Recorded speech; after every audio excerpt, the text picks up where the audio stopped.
Olá a todos e sejam bem-vindos ao primeiro episódio desta nova série do canal Quero Investir para Iniciantes.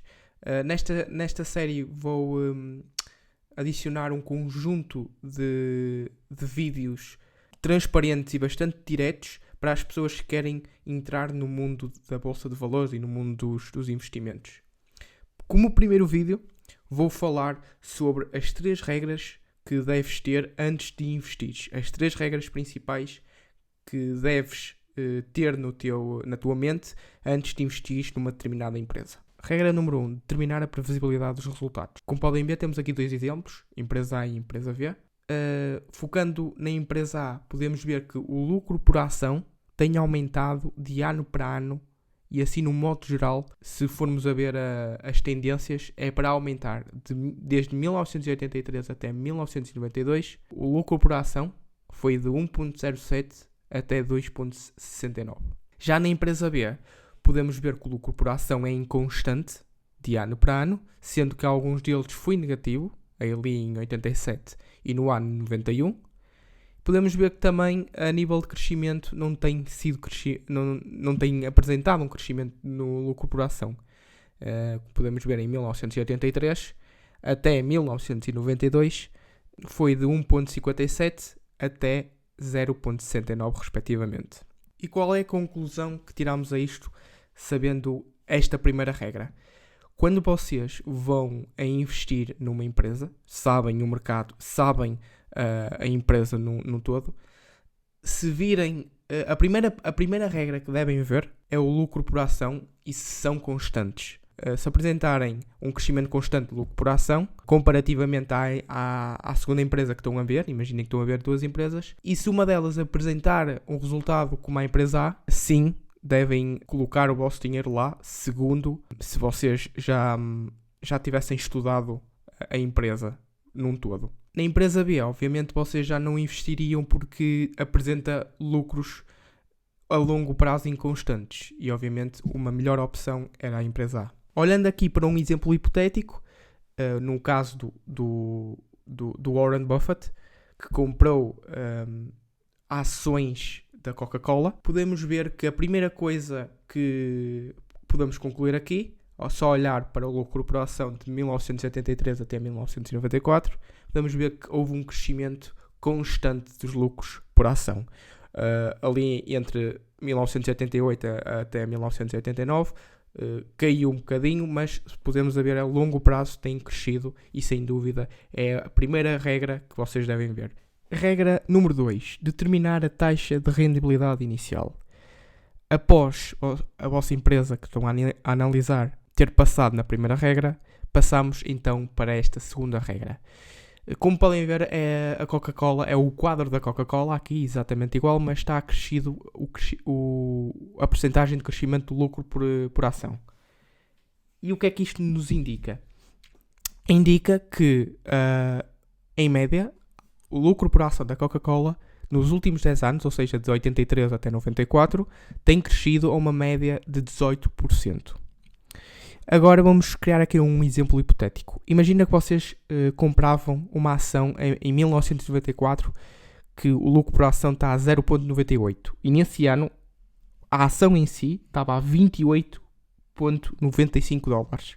Ou seja, se a comprassem, quer dizer que estavam a ter uma rendibilidade inicial de 4.5% sobre esse investimento. Ou seja, 0.98 a dividir por 21.95. Rendibilidade inicial. Em 1995, como tínhamos uma rendibilidade, como tínhamos um crescimento de 18% sobre o lucro da ação, vai ser o 0.98 mais os 18% desse 0.98. Ou seja, o que quer dizer que, consequentemente a isso, a tua rendibilidade inicial do investimento que fizeste em 1994, que deu uma rendibilidade de 4.5%, vai aumentar consecutivamente 18%, dando em 1995 5.31% e no ano 1996 6.27% e consecutivamente até 10, 20 anos.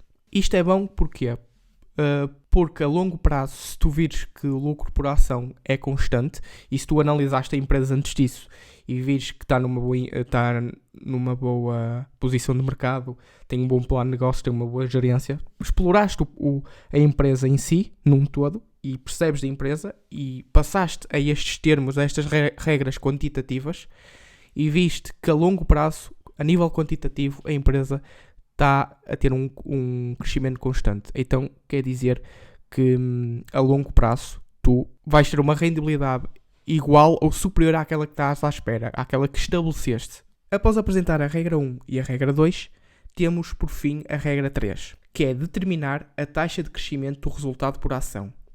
Ou seja, temos agora como exemplo General Foods, que apresenta de 1970 a 1980 um crescimento do lucro por ação também constante. E o que vamos fazer aqui é pegar nos últimos 10 anos e nos últimos 5 anos e ver o crescimento desse mesmo lucro por ação.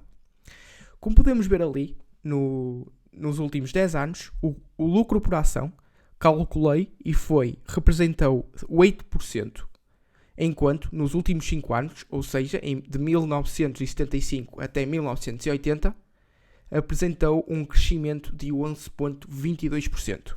Se compararmos estes dois valores, podemos ver que eles estão a ter mais sucesso nos últimos 5 anos do que nos últimos 10 anos em si. O que vocês têm que se perguntar a vocês mesmos, quando vocês já exploraram a empresa e estão a explorá-la, já exploraram a empresa a nível qualitativo e estão a explorá-la agora a nível quantitativo, vocês têm que ver que nestes últimos 5 anos a superioridade de crescimento foi porquê? Têm que se perguntar isso a vocês mesmos.